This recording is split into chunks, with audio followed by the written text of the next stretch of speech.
European Union. Thank you very much. Madame Vergiat, 2.5 minutes. Merci, Monsieur le Président. Thank you, President. I'd like to take advantage of this speech to raise a question on the reason behind the Sakharov Prize. I'd like to start by thanking colleagues, and especially Ms. Hautala, for responding to my request regarding the situation of Mr. Orlov.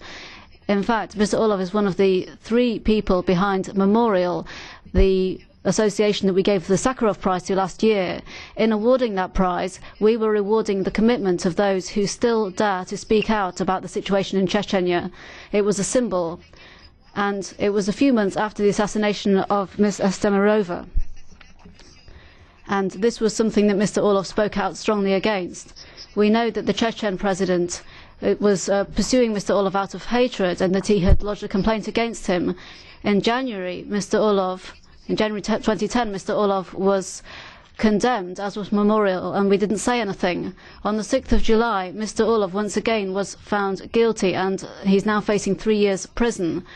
When we award the Sakharov Prize, we try to bear witness to the efforts of men and women who are fighting for democracy and human rights, and by awarding this prize, we place them under our protection. What have we done for Mr. Orlov and for all of those who stand up for human rights in Russia and Chechnya? What have we done to progress dialogue between the EU and Russia to ensure that human rights are finally respected in the Northern Caucasus? Can we tolerate this without saying anything? Nearly a year after the death of Ms. Estemirova, no judicial proceedings have been opened. Can we tolerate the fact that human rights defenders are abducted or harassed or disappear without there being any judicial response?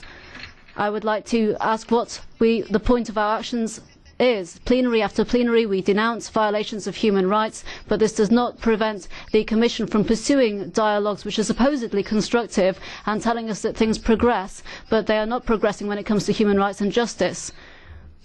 When will we stop? When will we renounce on these so-called fundamental values? We continually renounce these values for the sake of economic interests of certain member states. Perhaps we will be more credible if our meetings were not just at the end of a Thursday afternoon, and if there were rather more of us to take part in this debate. Merci, Madame Vergiat. Jetzt hat der Posselt das. Thank you, Mrs. Vergiat. The next speaker is Mr. Posselt. Thank you, President. The North Caucasus was one of the victims of the Tsarist policy. It was also an area where the Stalinist regime attempted genocide.